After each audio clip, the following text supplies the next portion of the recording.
Bismillahirrahmanirrahim. Assalamualaikum warahmatullahi wabarakatuh. Halo sahabat Motivation Family. Alhamdulillah, kembali lagi hari ini, siang ini di podcast Temen Cerita.mv. Nah, hari ini alhamdulillah nih, Rara lagi tidur siang dan saya bisa cerita-cerita lah gitu.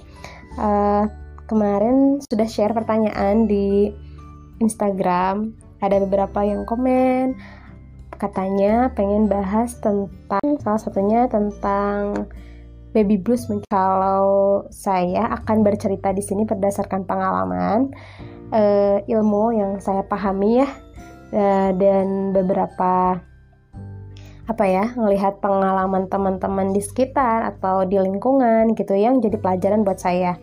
Dan kalau di sini saya akan sedikit berbagi juga ya berdasarkan ilmu-ilmunya, dan kalau misalnya teman-teman mau koreksi saya kalau saya salah atau mau menambahkan, boleh ya, nanti komen aja. Di sini kita berbagi pengalaman, saling belajar ya gitu.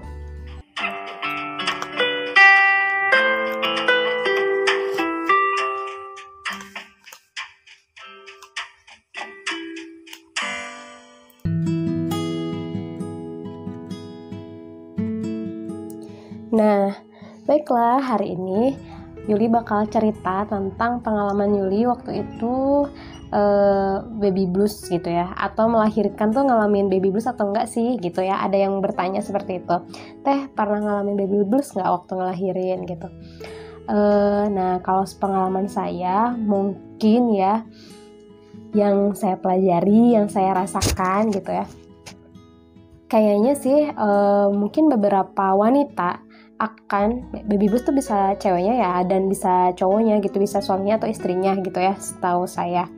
Jadi baby blues di sini sih lebih ke, kan kondisi kita tuh awalnya yang kayak pasti perubahan psikologi kita, perubahan mental kita, yang tadinya misalnya biasa tidur nyenyak 8 jam gitu ya, nggak ada yang ganggu, tiba-tiba harus terjeda-jeda 1 jam sekali bangun. Bukannya maksudnya terganggu juga ya, tapi memang sedikit berubah ya, jadi ya mungkin ya sedikit ya terganggu mungkin ya bahasanya gitu. Cuman ya kita balik lagi gitu, ketika anak itu lahir kan berarti kita udah harus siap dengan amanah itu. Nah, ketika kita mengalami baby blues, bisa jadi kesiapan itu tuh belum 100%, jadi masih merasa terganggu nih, gimana ya ini, nggak biasa kayak gini lah, kayak gitu kurang lebih. Dan mungkin tiap orang ada yang adaptasinya cepat, ada yang adaptasinya lama gitu. Kalau bentar ya, saya googling dulu sebentar. Kalau baby blues secara ilmu-ilmu di kedokteran ya, di Google sebentar. Baby blues adalah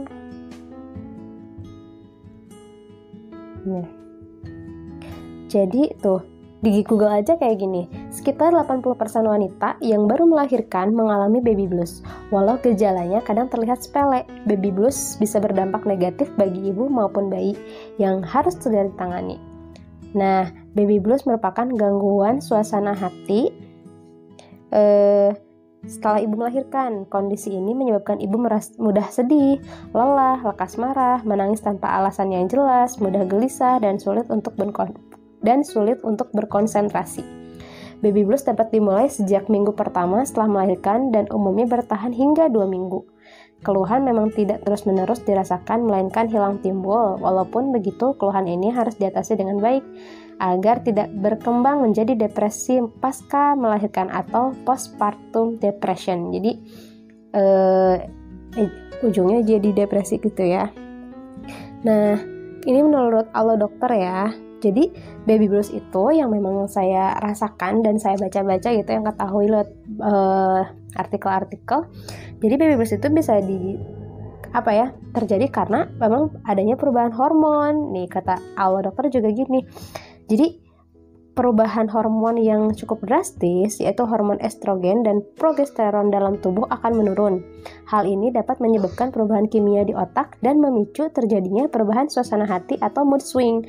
Karena kan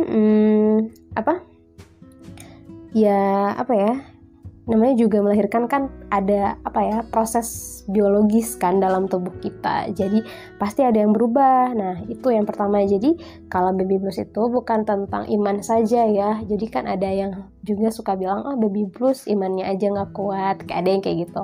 Jadi bunda-bunda mohon kita di sini untuk saling menguatkan. Kalau ada teman kita di sekitar kita atau mungkin satu saat nanti saya gitu ya yang tiba-tiba sudah share ini mengalami hal itu, tolong diingatkan lagi gitu kan, kalau memang ya ujian itu akan selalu ada gitu. Dan mungkin nanti juga bunda-bunda yang mungkin awalnya belum pernah nih baby blues, tiba-tiba baby blues, nah harus minta bantuan orang lain juga gitu, dan bantuan Allah tentunya gitu untuk dikuatkan gitu. Nah kata Allah dokter ya, bisa jadi karena kesulitan beradaptasi, dan memang yang saya rasakan juga waktu itu emang wajar sih gitu kan, orang ya namanya juga pengalaman baru ya, kita kan sebagai ibu muda belum pernah jadi ibu bener-bener. Kalau ngurus bayi, ngurus anak mungkin pernah lah yang menjadi kakak gitu ya. Dan contohnya kan Yuli memang dulu seorang kakak gitu, punya 3 adik dan memang selalu ngurus bayi, ngurus adik lah ya. Tapi kan kalau dari bayinya nggak ngurus gitu ya, nggak tahu malamnya gimana, nggak tahu nyusuinnya gimana gitu kan, apalagi nggak tahu proses ngelahirinnya kayak gimana gitu. Dan pasti proses hormonnya juga nggak ikutan berubah kan, karena saya cuma seorang kakak gitu. Nah beda lagi ketika kita yang menjadi seorang ibu gitu, jadi pasti ada perubahan hormon, perubahan kebiasaan gitu kan, yang bisa jadi memang kita nggak cepat menerimanya, jadi kaget lah, bisa jadi kayak kaget gitu. Nah terus di sini kata Allah dokter itu ya, ketika sulit beradaptasi itu ya memang yang menjadi baby blues gitu. Banyak ibu baru yang memang jadi kewalahan untuk mengurus segalanya sendiri. Jadi yang saya rasakan gini ya, namanya wanita kan multitasking ya. Multitasking, dia kan seneng kalau lagi ngurus ini, pikirannya harus bisa sambil itu, sambil ini, sambil itu. Contohnya misal saya, kalau misalnya lagi masak ya pengen sambil lagi nunggu ngegoreng gitu kan, ya sambil cuci piring, atau nggak sambil sapu-sapu gitu kan. Nggak kalau ada mesin cuci sambil nyuci gitu kan. Tapi kalau misalnya kondisi kita lagi masih sakit nih, kan namanya baru lahiran kan ada sesuatu yang luka gitu kan, ada yang sesar, ada yang normal gitu kan, dan itu sama-sama luka kan gitu. Cuman kan proses penyembuhannya memang beda. Nah itu kan proses penyembuhannya kan agak lama.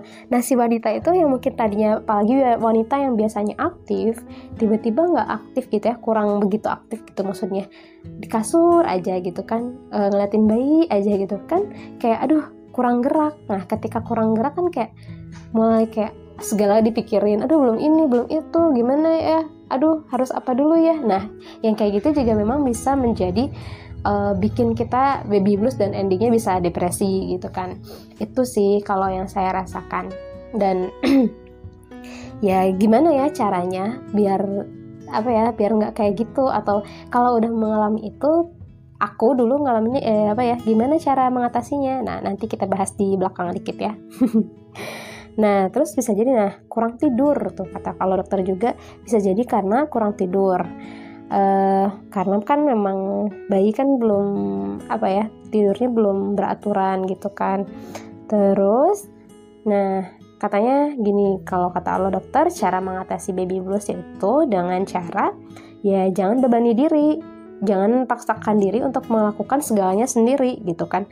Memang benar gitu, kita kan menikah, kita punya anak bukan sendirian kan, kita punya anak sama suami kan, kita berproses bareng-bareng sama suami gitu kan, kita merencanakan kan dengan suami ya, kecuali kalau ada yang tidak direncanakan. Tapi ya memang baiknya kalau punya anak atau nggak punya anak itu, menunda anak itu maksudnya ya harus direncanakan, diobrolkan. Tapi kalau misalnya kebobolan gimana teh gitu ya, atau ya ini nggak tahu, qadarullah aja kejadian, ya kita harus siap dengan ingat kata Allah, takdir Allah, berarti itu udah memang kata Allah yang terbaik. Segala yang terjadi sama kita itu pasti yang terbaik, meskipun memang nggak mudah ya ngeiyahinnya. Misal aduh aku masih ada beban A B C D, tapi nggak tahu nih tiba-tiba hamil gitu. Nah bisa jadi ya itu tuh tanda dari Allah ya, tanda dari Allah, kasih sayang Allah untuk kayak nih lewat apa ya, lewat dikasih anak ini teh, coba kamu merenung sejenak, istirahat sejenak, coba pikirkan lagi apa sih yang kamu inginkan dalam hidup ini, apa sih tujuan hidup kamu dengan punya anak. Misal kan kita jadi banyak merenung nih, banyak diam ya misalnya untuk wanitanya. Terus berpikir gini, apakah yang bikin kamu bahagia itu hanya dengan sesuatu yang di luar punya anak, misal dengan bekerja dan menghasilkan sesuatu yang besar, atau dengan keliling dunia, atau dengan apapun lah itu ya, dan menjadi beban ketika hamil. Nah coba pikirin lagi, hamil itu apa sih tujuannya? Punya anak itu apa sih tujuannya? Bukankah anak juga seorang rezeki? Anak juga rezeki dari Allah, rezeki yang luar biasa, malah gak bisa dibayar dengan berapapun harganya gitu kan, karena anak itu akan menjadi jariah buat kita kalau kita benar-benar ngedidiknya ya, untuk anak itu menjadi khalifah fil ard, untuk menjadi seseorang yang ya soleh-solihah ya insya Allah gitu kan. Dan kita harus benar-benar mendidik anak itu berdasarkan atas maunya Allah, dengan aturan-aturan Allah gitu kan, gitu. Jadi kita juga harus mensyukuri ketika punya anak. Alhamdulillah di luar sana banyak ada yang gak punya anak, atau di luar sana ada yang susah, ada yang lama gitu kan. Jadi sini tiba-tiba dikasih, atau enggak ya tiba-tiba tahu-tahu udah berapa bulan gitu kan. Ya itu alhamdulillah harus kita syukuri gitu kan. Meskipun memang misal kondisi kitanya lagi nggak siap nih, ya itu harus balik lagi. Coba turunkan ekspektasi kita untuk hal lain, lalu kita syukuri dengan apa yang sudah Allah titipkan saat ini gitu. Jadi kadang kita kan yang bikin kita stres itu menginginkan sesuatu yang belum Allah titipkan. Jadi kita suka berpikir kayak gini, udah aku tuh pengen A dulu, atuh kenapa harus B dulu.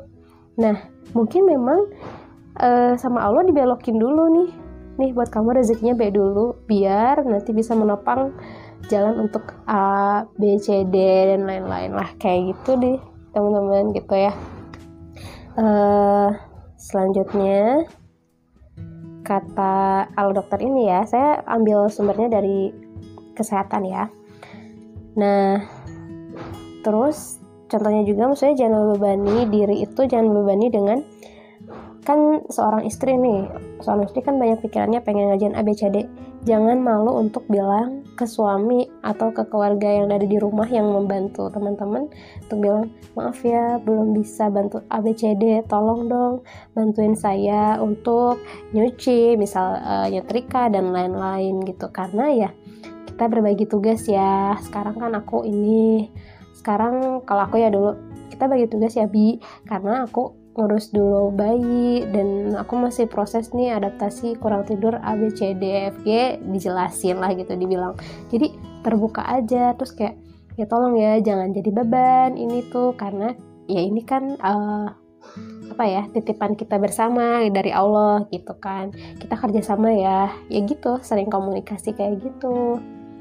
Terus sebentar ya, Rara bangun.